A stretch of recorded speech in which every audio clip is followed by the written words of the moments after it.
बहुत पहले की बात है। एक व्यक्ति को उसके पिता ने मरते समय 2 बड़े-बड़े हीरे देते हुए कहा कि इनमें से एक असली हीरा है और एक कांच का टुकड़ा है। परंतु आज तक कोई भी इंसान ये पहचान नहीं पाया है कि इनमें कौन असली है और कौन नकली है। ये मेरे स्वर्गीय पिताजी की दी हुई निशानी है, जिसे आज मैं तुम्हें सौंप रहा हूँ। उस व्यक्ति के पिता ने यह कहकर अपने प्राण त्याग दिए थे। पिता के मरने के कुछ दिन बाद वो व्यक्ति अपने राज्य के राजा के पास गया और उनसे कहा कि मेरे पास एक जैसे 2 हीरे हैं, जिसमें एक असली है और एक कांच का है। यदि कोई उन हीरों को परख कर असली और नकली के बारे में बता देगा तो मैं ये हीरा राज्य के राजकोष में जमा कर दूंगा, और यदि कोई उसके बारे में सही नहीं बता पाएगा तो ऐसी स्थिति में आपको मुझे राजकोष में से हीरे की कीमत का धन देना पड़ेगा।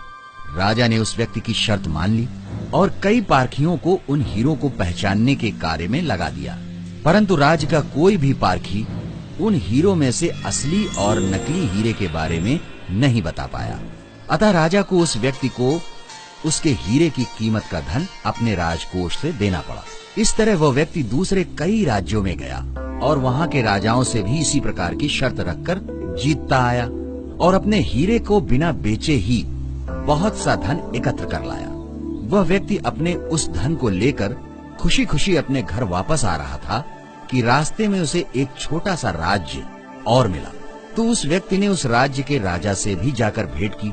जाड़े का समय था, इसलिए उस छोटे से राज्य के राजा ने अपना दरबार खुले मैदान में लगा रखा था, जिससे सभी दरबारी और राज्य की जनता धूप सेकते हुए राज दरबार का काम निपटा रही थी।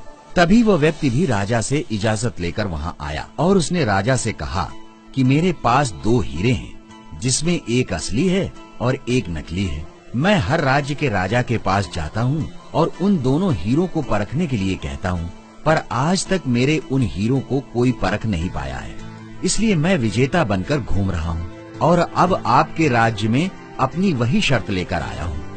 व्यक्ति ने अपने दोनों हीरे राजा के सामने टेबल पर रखकर कहा, अगर आपके राज्य में किसी ने मेरे असली और नकली हीरे को परख लिया तो मैं हार जाऊंगा और अपना ये कीमती हीरा आपके राज्य के राजकोष में जमा करवा दूंगा। यदि आपके राज्य में कोई इन्हें परख नहीं पाया तो इस हीरे की जो कीमत है उतनी धनराशि आपको मुझे देनी होगी। राजा और राजा के दरबारियों ने उन हीरों को देखकर कहा कि हम नहीं परख सकते कि इसमें कौन असली है और कौन नकली है। तभी प्रजा के बीच से एक अंधा आदमी उठा और उसने कहा कि मुझे इन हीरों को परखने का एक अवसर दिया जाए। मसला राज्य की प्रतिष्ठा का था, इसलिए राजा ने उस अंधे आदमी को हीरे को परखने की इजाजत दे दी।